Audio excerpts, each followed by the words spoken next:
Oh, there, RC again. We got some interesting developments in this last turn, and I'm just gonna pan from the U.S. over.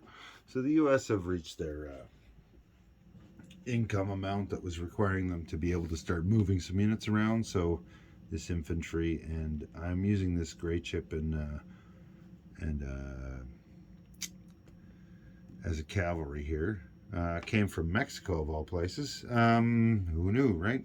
This submarine, I think it went from 29 down. So the Americans are allowed to start moving some of their units in a limited way. Um, this submarine has moved out. This submarine here has also moved out to Midway. And these two boats here came from the Philippines. The Australians have built another militia down here. Um, the big deal over here for the Americans is they're starting to build a whole lot of units. They've built their colonial unit that, what is this guy worth anyway? He attacks at a 0, defends at a 4, and moves 0. So he's stuck there, but he was $2 and he defends at a 4, same as an infantry. They've upgraded an infantry and upgraded a militia to an infantry, and they built 2 more militia here. So, and started a fortification. And speaking of which, I should probably get out that marker so I can mark the fortification on the board. It's under construction fortification. There you go. I need another one to put on the board with an American chip. I've never seen a game where there's been so many fortifications built, so I'm curious to see how this works out. Let's see, the FEC, since I'm here, they've also built themselves a pair of militia here in Hong Kong. They really don't want me to take that. And there's some Canadians down here, and an FEC Colonial, and another FEC Infantry. Down here in Malay, they've got their fortification and coastal gun, and a militia, and a, what is this? Yeah, it's a militia, attack at 2, defend at 3, so it's a pretty decent militia. From the colonial set, and then another Canadian unit, an anti-aircraft gun, 3 infantry, and 4 militia now. That's quite the stack here in Malay or Singapore or whatever you want to call it. It's going to be a rough go on both of this one and this one here, so we'll see how things go. The FEC also built themselves a seaplane here. So I assume that this sub's going to start getting hunted a little bit more. But so be it. The sub successfully took $2 off the FEC last turn. I'm just going to remove that so I can restart it. The only reason I marked it was in case Japan or, well, you can only convoy the line once per calendar turn for 3, right? So there was only 1 left there. I just wanted to make sure I had that marked so I could remember. Let's see what's going on with the KMT. And no, you know what? We're gonna do Japan last because that's an interesting thing. This shipyard here in Maharashtra is still halfway done by the KMT. So we'll see what happens with that by the end of the turn here, or by the end of the game. I'm not sure what their plan was to get one started or when they plan on finishing it, but it is what it is. I am definitely not the allied player, so I'm not sure. Down here we got a whole bunch of Marines, and I can't remember if this one's also has no double casualties. I think it does, but I could be wrong. Maybe it's the one that's in Gibraltar. And 3 transports and another dude. Like, Aiden's not falling to anybody in a hurry. Plus, they got this battle cruiser and 3 heavy cruisers, a regular cruiser, a light cruiser, a destroyer, and another one on escort duty. Quite the large contingent. The British also moved a destroyer over here from escort duty over here. And this destroyer here used to be on escort duty over here. Just kind of moved over a little bit. Not sure what's going on with that. There's been a bit of action here. The Italians have moved their transport back home from down here. and they started 2 battleships, and they lend-leased the Japanese medium armor. So there you go. They got a bit of a stack over here, and the French or Free French, I guess, have moved a lot of units right next door. So I'm not sure what the plan is there, but that's what's going on. And I really don't, I'm having a hard time figuring out what the plan is for the Allies, which is interesting and fun, and I have no idea what's going to happen next. Let's see what happened over here. There was a French destroyer and transport over here that brought these 2 units over, and the Vichy French brought in their sub and this fighter that's been left here in Syria, and they managed to take out the destroyer and the sub, or sorry, the destroyer and the transport for the Free French. And then the Free French took in this medium bomber and a destroyer, and they did eliminate the sub, but the sub took out another destroyer. So the French has lost a lot of Navy. They're down to 1 destroyer that's on escort duty over here, and 1 submarine that's moved up to by the British Midlands there in the main Atlantic. So we'll take a peek at that in a bit. A lot of seaplanes being built by the British this turn. Another one down here. And what else has been going on here? I don't think anything else has really moved. We've had a little bit of action, but not too much. The Germans tried a convoy here, failed. Now there's a new British escort here, so that's going to be a bit of a rough go. Don't mind these Americans. They just moved here they're just moments ago. There were 3 destroyers that convoyed this line, and they maxed it out at 5. And then we had 2 destroyers that were here. There's only 1 survivor, though they did take out a destroyer and in return, and they maxed out this convoy line at 6. I'm going to take these off now. We don't really need those convoy damage markers on the board anymore. And I don't know if the German subs are convoying again, or if they're convoying in the same places, because we've just had a lot of American escorts show up in the Pacific, and they've maxed out their range. They've only got a range of 3 sea zones away from home country, and that includes the one where the port is right here. So count it just like a plane flying out from the land into the ocean, or a lend-lease, right? 1, 2, 3. 1, 2, 3. And that's as far as they can get to do any of this. If they went here, it'd be 1, 2, 3, and they wouldn't be able to reach that one. So these are the spots they can cover, and they've covered them well. So we'll see what happens over on this end of the board. The Americans have also shuffled around a few of their boats, like the Mexican boats are participating in that, and whatever was down here by Panama, it's either moved up here or joined the escorts. I'm not 100% sure about the submarine. I left it there because I wasn't sure if it moved down here or if it stayed here. Either way, I'm sure the American player can clear that up for me. It's not like it's going to be involved in any battles right now. Nobody can find a sub without a combat air patrol, and nobody's got a plane close by that can attack it. So we'll see what goes on there. There was a random events roll from the Latin America War. Lesser Antilles, if the Germans decide to convoy this line in this sea zone here, 76, they get a +2 on their convoy roll. So a regular sub's going to be rolling like an advanced sub. I don't know if the Germans are going to do that, but that's an option that's available. Let's see what else happened here. The British have, the Australians are building a cheap plane up here. They got a lend-lease back home. The British plane that was here went back to their home country, and this Navy kind of moved over here. And we got the Devil's Brigade out in the ocean. But that's okay. They have their own little life rafts they float around in, and they also got their own air transport. So it's quite the amazing unit for $2. And they can also strategic do a raid, otherwise known as like a strategic bombing run and affect a facility of some form. So I'm interested to see what happens there.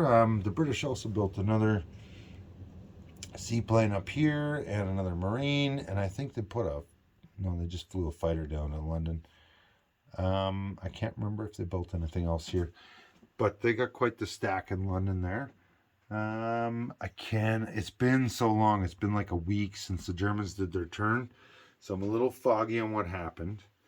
So I'm going to back up a little bit so you can see all of Europe here. So yeah, we got the Italians here. They're just doing their thing. Oh yeah, the Germans built 2 subs down here. I can't remember if they built the second transport this turn or another turn. But they do have 4 Marines here. They started threatening the British, and then all of a sudden they just started piling up on there. We'll see what happens there, because there's a coastal gun in the channel there. Who knows?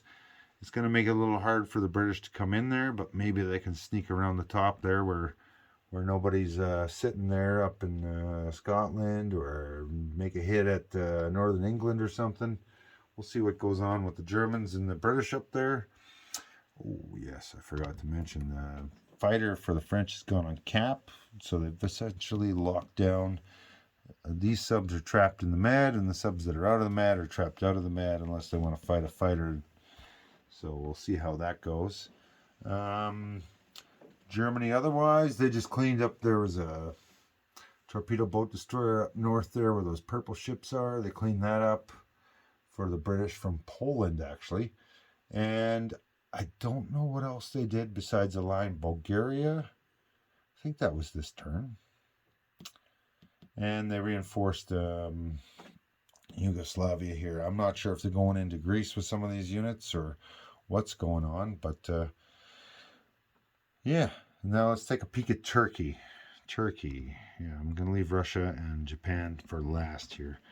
Russia rolled for Turkey again. They were successful, so they have 2 successes. They've spent $5 Greece and Turkey for it to get a better roll, and they've attempted, what do we got here? 3, 4, 5 times. So they got 2 out of 5.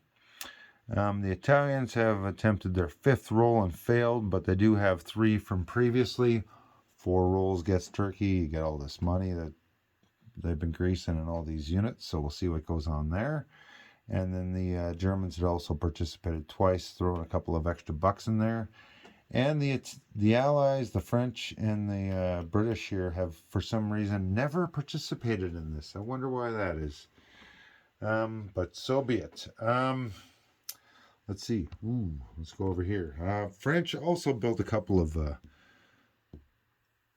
militia over here in Antilles and Cochin, China. And I had a question about these little orange chips I'm using. There's one in Afghanistan, Cochin, China, and what is this one? Szechuan. Those are opium trade markers. They give the Russians, the CCP, and the KMT an extra $1 in bonus if they hold on to any of those. And the KMT has been holding on to this one for dear life since the start of the game. And they've been collecting an extra $1 because of this China war expansion every turn. It's kind of like the Burma Road, but it starts right away.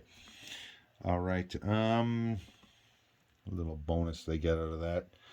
Let's see. I'm going to deal with Russia last, because there's a lot going on with Russia. So last turn, Shantung, Hunan, and Nanking were taken over by the Japanese. I did not succeed as well as I expected in both of these places, so I had 1 light tank left there. The KMT took me out quite handily, and they only lost 1 infantry, so 1 for 1. That's a fair trade. They also counterattacked me here in Hopei, but they had an infantry and a cavalry run away, and I got 2 hits on them for 2 other infantry, so that was not as successful, but that's the problem with the KMT. They like to run away. It's pretty rough, actually. Like, it's a 25% chance, like 3 out of the 12 sides on the dice, and they run away. It's pretty rough. So, but I mean, he's been a monster.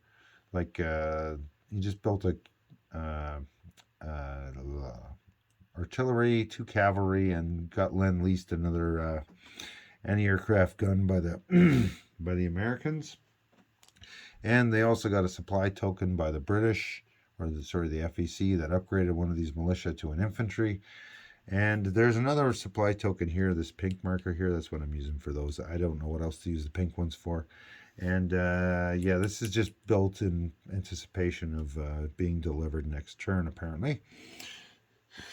So there we go. So that's China, more or less. Although the CCP did attack this location here.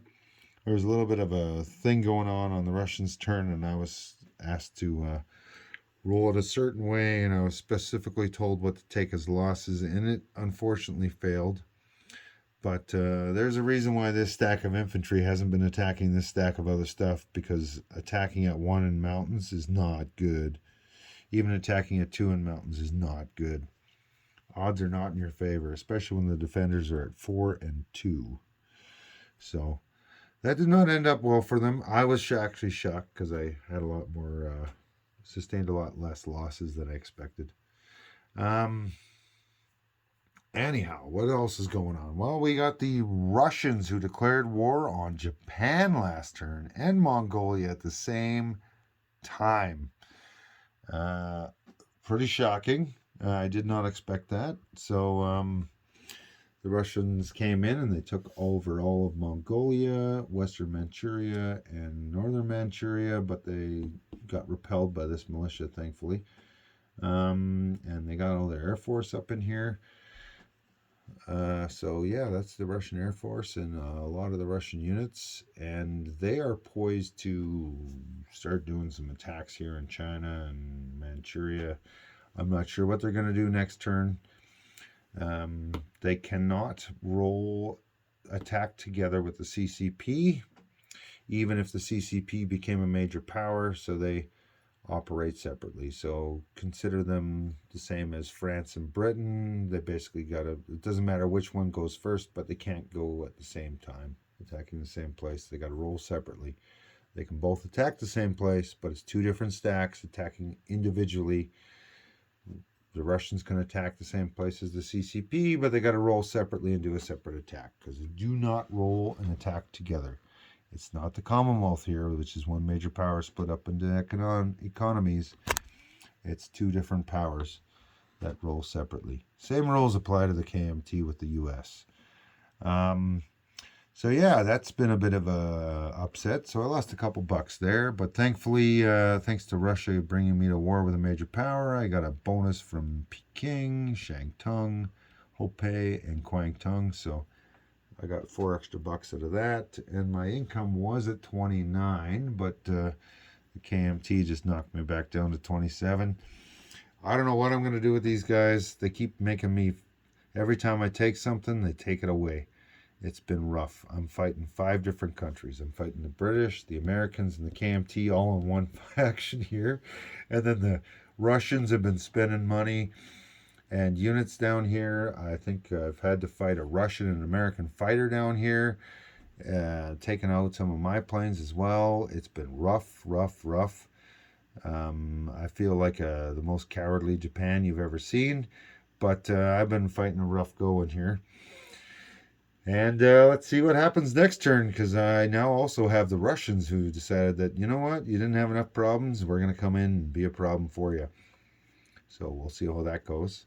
Although my dear friends, the Italians, did lend-lease me a nice Japanese medium tank. So I got 3 tanks that got purchased or placed over here, and 2 infantry. That's pretty much my build, except for this other infantry that was over there. So we'll see how that works out. Yeah. So that's what Russia did to me. And then Russia's also built this colonial cavalry here. And they built a whole pile of guys over here in Kiev, and they started another fort in Kiev. And then at the end of their turn, they declared war on Germany as well. So Russia has entered itself into a 2-front war against both Japan, who's really weak and not really in a position to fight Russia at the moment, and Germany, who I don't even think they were going to pull the trigger on Russia yet, but they did preemptively eliminate the surprise strike, so it's a bonus.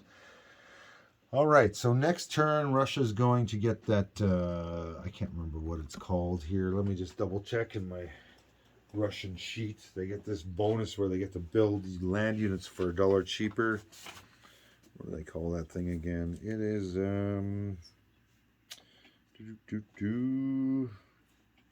mobilize the reserves. First production phase after USSR declares war, which will be this coming turn. Declares war with a major power. All land units cost -1. So the Russians collected $53, and then the Canadians, who've been saving money and suspiciously lend-leased the whole $11 to the Russians. I doubt there's any collusion here. And then the Americans sent $17, which is half of their income to, or half of the Russian income to the Russians. So that bumps them up to 81. So the way this works is it's $1 off all land units. So $81, that could be 81 militia. I got no idea what Russia's going to buy, but that's a lot of units. That's a big, scary mass of units that are going to get dumped on the board next turn. So we'll see how that happens.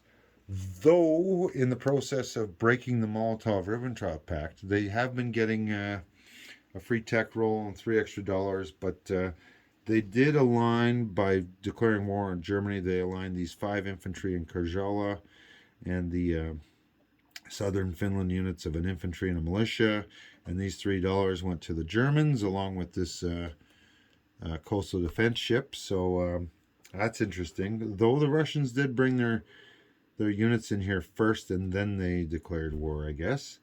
So that was not a combat move to come in here.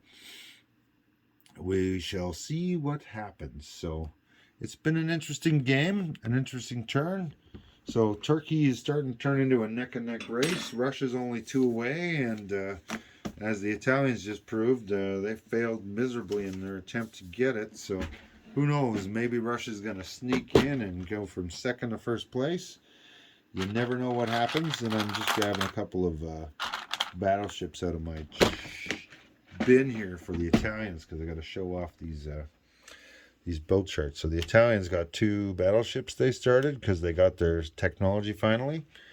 And yeah, the Germans did move forward their battleship. And as you can see with the Japanese, I've been so absorbed in China. This is exactly the way that the production chart starts. So I just haven't had the time, energy, or money to spend any money on my Navy.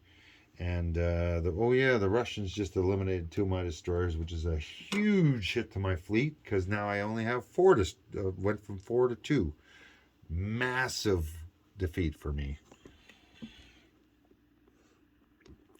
All right, let's look at the income chart here. All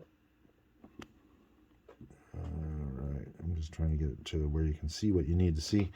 It's going to be a little bit tilted up, but we'll live with it. So that's July 1940, the 9th turn completed.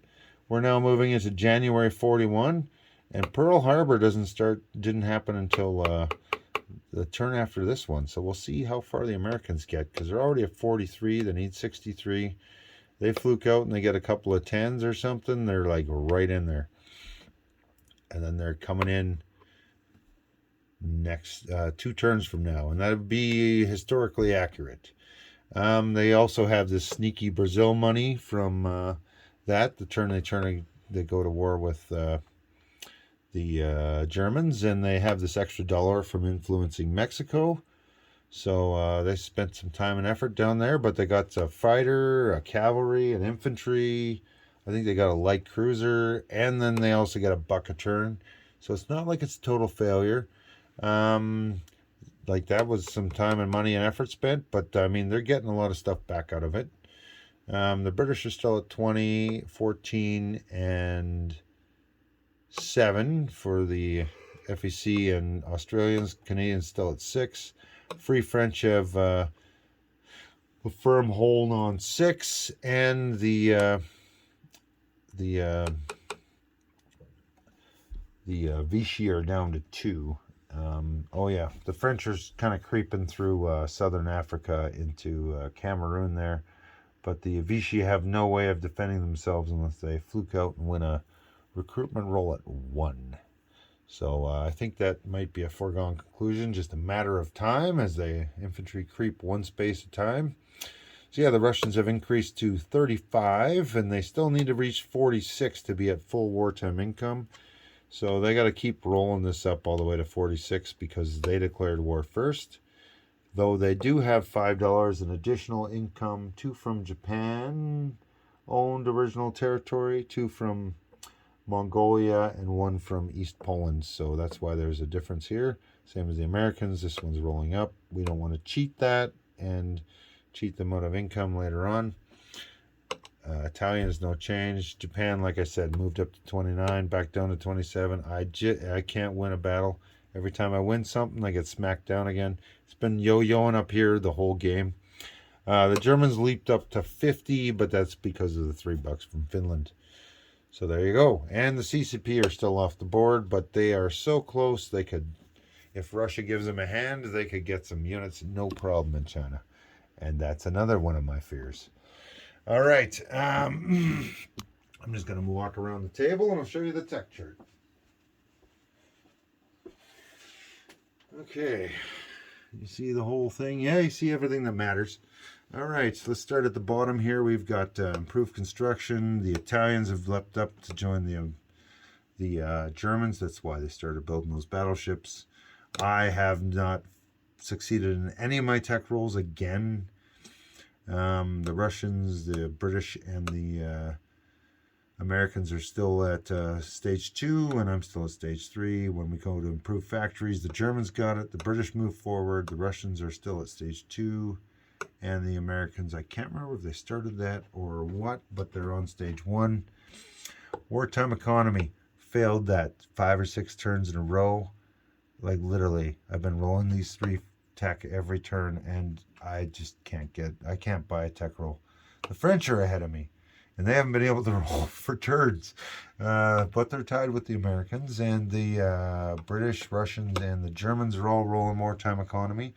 So it's going to be a nasty mess of money fighting all 3 of them together. Oh, I guess 2 of them fighting against the Germans and the Japanese with the Russians there. Radar, the Germans are up at stage 3. Rockets, the Americans, I don't know, they just can't hit it. Neither can the Russians, but it is a point at the end of the game, so they keep going for it. Advanced Anti-Submarine is stage 1 for the British. Now, long range, everybody's kind of on this board, I believe. The Germans got it completed. The Americans move forward. This is the French and the British tied at stage 2 with the Russians, and Japan still can't buy this one no matter how hard I try. And the Italians are tied with me even though they're not trying for it, but maybe they will now that they succeeded there. Or they go somewhere else. Maybe this one. I don't know. All right, heavy bombers. The Russians started. The Germans are second, and second, and then the third stage we've got the Americans, the jets. They just got those for the Americans. Germany's not getting that one. Heavy armor stage 2, Russians only. Advanced mechs, Russia just got that last turn, and the Germans are 1 stage away. And advanced artillery, the Russians have had those for a while. They actually built some Katyushkas and advanced artillery this turn. And Germany's been trying, but they just can't buy that one either. So that's the turn. So that's turn number 9 overview. It's a little bit longer than the average, but it was a little bit more of an entertaining turn. A few surprising twists, such as Russia's overwhelming aggression in all directions. I wonder if they're going to attack the Allies next. It's been a busy turn. So although they could have attacked the Italian Navy over here, but they never did. Cool that they didn't, but they could have. They got a little bit of Navy out here. Maybe they're waiting to get Turkey first so that they can really strike the Italians. It would be handy for them to have this battle cruiser and another coastal sub to do that with. We'll see. We'll see what goes on there. And yeah, so that's our C's. And hope you enjoyed yourselves. And I'm fully entertained by this game, and I hope you are as well. Enjoy it.